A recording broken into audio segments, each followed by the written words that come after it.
Olá a todos do 10º encontro da Rede Braspor.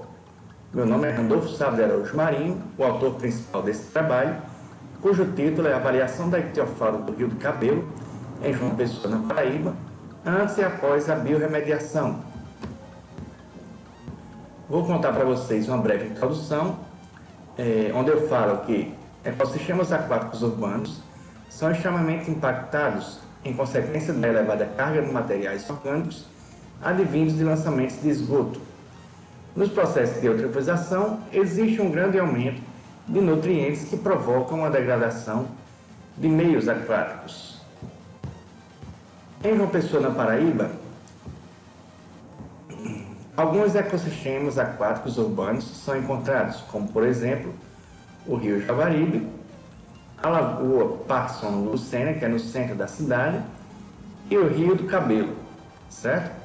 A região que abrange a microbacia do Rio do Cabelo, ela apresenta atualmente gravemente impactada por interferências antrópicas diversas, em que as fontes de poluição são distintas, principalmente de lançamento de esgotos advindos da atividade agropecuária, bem como de efluentes industriais lançados na calha do rio.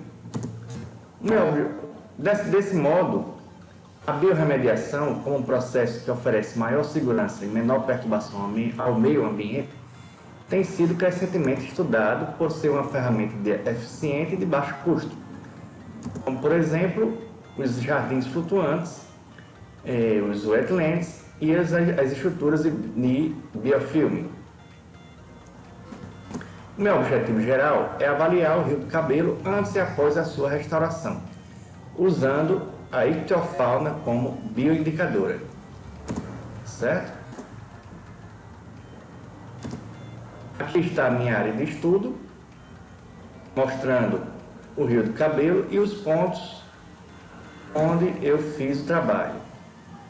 Pegando desde o bairro de Mangabeira, que é começando com o ponto 1, o ponto 2, o ponto 3, foram 6 pontos ao total, certo? Foram 6 pontos ao longo do rio. E o último ponto, que é o P6, que ele desemboca na Praia dos Seixas, em João Pessoa também. Ele começa na cidade, no bairro Mangabeira, ele lá nascente dele é no bairro Mangabeira, e a foz é na Praia dos Seixas.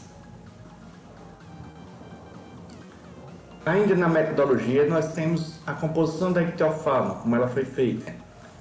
As coletas elas foram realizadas durante os meses de abril, julho, setembro e novembro de 2016, que corresponde a antes da biorremediação, em 5 pontos do Rio do Cabelo, e abril e maio de 2017, que corresponde a depois da biorremediação, onde foram utilizados tarrafas e redes de arrastos para as coletas dos indivíduos. Após as coletas, os exemplares foram etiquetados, acondicionados em sacos plásticos com gelo em caixa térmica e transportados para o Laboratório de Ecologia Aquática, o LABE, da UFPB, onde foram identificados segundo a bibliografia especializada. Aqui é só para mostrar para vocês que os compostos nitrogenados, começando com amônia, antes e depois, variaram bastante. Como vocês estão vendo, a amônia variou de 0 a 5.000 microgramas antes da biorremediação, e depois da biorremediação ele reduziu para a variação para entre 0 e 3 microgramas. Assim como também o nitrito ele reduziu bastante. Antes ele variava entre 0 e 60, quase 60 microgramas, e depois da biorremediação ele já reduziu para 0. A variação ele ocorreu entre 0 e 0,25 microgramas. O nitrato também, ele variou também, ele reduziu bastante, certo? Ele variou entre 0 e 600 microgramas antes da biorremediação, e depois da biorremediação ele variou entre 0 e 3 microgramas. Para vocês verem que a qualidade da água melhorou bastante depois que nós utilizamos o sistema de biotratamento através do biofilme. Assim como também as espécies de peixes encontradas no Rio do Cabelo. Antes da biorremediação, eu encontrei apenas 6 espécies de peixes, certo?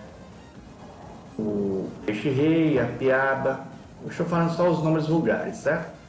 A tainha, os barus e a tilápia. Só tinha apenas essas 6 espécies de peixes. Depois da biorremediação, foram encontrados mais 9 espécies. Aqui são, totalizando um total de 15 espécies, depois da biorremediação no Rio do Cabelo, certo? Aqui são algumas espécies que eu coloquei aqui, que foram encontradas depois da biorremediação. Foram encontrados robalo, foi encontrado carapeba, certo? Outra espécie de peixes é da família da tilápia, tá certo?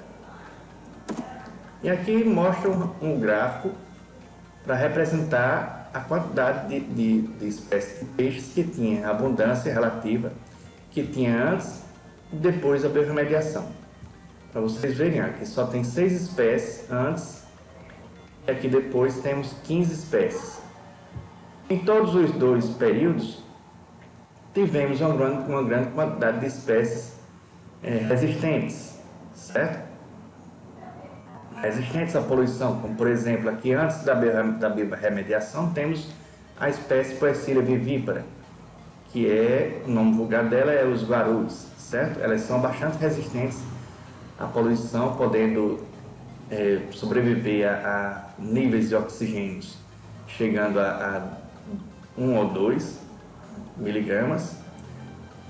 Mas também nós vimos também essa presença dessa espécie aqui depois da biorremediação. Entretanto, temos várias outras espécies que são nativas, começou a aparecer espécies nativas que eram nativas da região que antes não tinha e depois da biorremediação foram encontradas novamente neste local, certo? Bastante interessante. Então a gente pode concluir que a ictiofauna ela pode ser usada como indicadora de qualidade ambiental, principalmente em relação à biodiversidade presente, incluindo espécies indicadoras da qualidade ambiental, assim como também os índices ecológicos.